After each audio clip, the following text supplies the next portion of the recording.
अजय देवगन की एक नई फिल्म का ट्रेलर आया। फिल्म का नाम है चौहान। पठानों से कहना चौहान आ रहा है। इस फिल्म के एक सीन में कश्मीर के बारे में बात करते हुए डायलॉग है और डायलॉग में कहा क्या जाता है, पैलेट गन्स,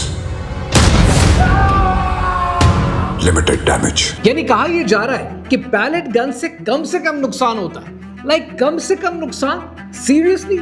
ये पैलेट गन्स जिसने सन 2010 से लेकर आज तक इंडियन ऑक्युपाइड कश्मीर में हजारों लोगों को अंधा किया है। बच्चों की आंखों में ये पैलेट्स दागे जाते हैं। डॉक्टर्स ने, ह्यूमन राइट्स ऑर्गेनाइजेशंस ने, पूरी दुनिया ने इन पैलेट गन्स को अंधा करने वाला हथियार कहा है। और बॉलीवुड क्या कहता है, कम से कम नुकसान। ये कम से कम नुकसान कह के आप एक पूरी कौम का मजाक उड़ाते हैं। ये फिल्म नहीं, ये प्रोपेगेंडा है। और इसी फिल्म में एक और डायलॉग है, पठानों से कहना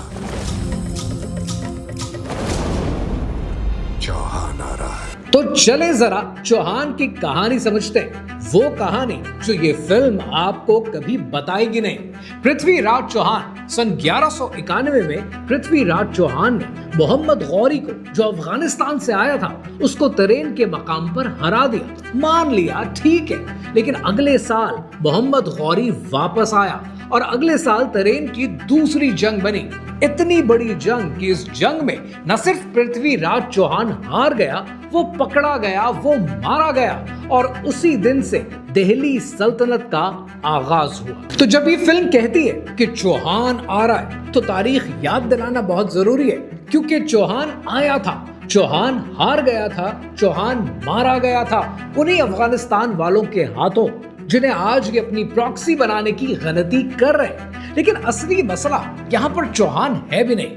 असली मसला ये है कि बॉलीवुड की हर दूसरी फिल्म के अंदर विलन एक ही होता है। यानी मुसलमान कभी टेररिस्ट, कभी ट्रेटर और कभी अटैकर। एक तरफ मुसलमान को विलन बनाया जाता है और दूसरी तरफ कश्मीर के उन्हीं मुसलमानों पर पैलेट्स दागे जाते हैं और उन्हें कम से कम नुकसान कहकर उनका मजाक उड़ाया जाता है। ये फिल्म नहीं है, ये प्रोपेगेंडा मशीन है। प्रॉब्लम ये है कि बॉलीवुड में अच्छी कहानियों का इतना फुकदान है कि नफरत और गलत तारीख बेचकर पैसा कमाया जा रहा है। तो सिर्फ पठानों से नहीं कहना, पूरी दुनिया से कहना कि चौहान आ रहा है, मगर साथ ये भी बताना कि बॉलीवुड की हर फिल्म में विलन मुसलमान आ रहा है।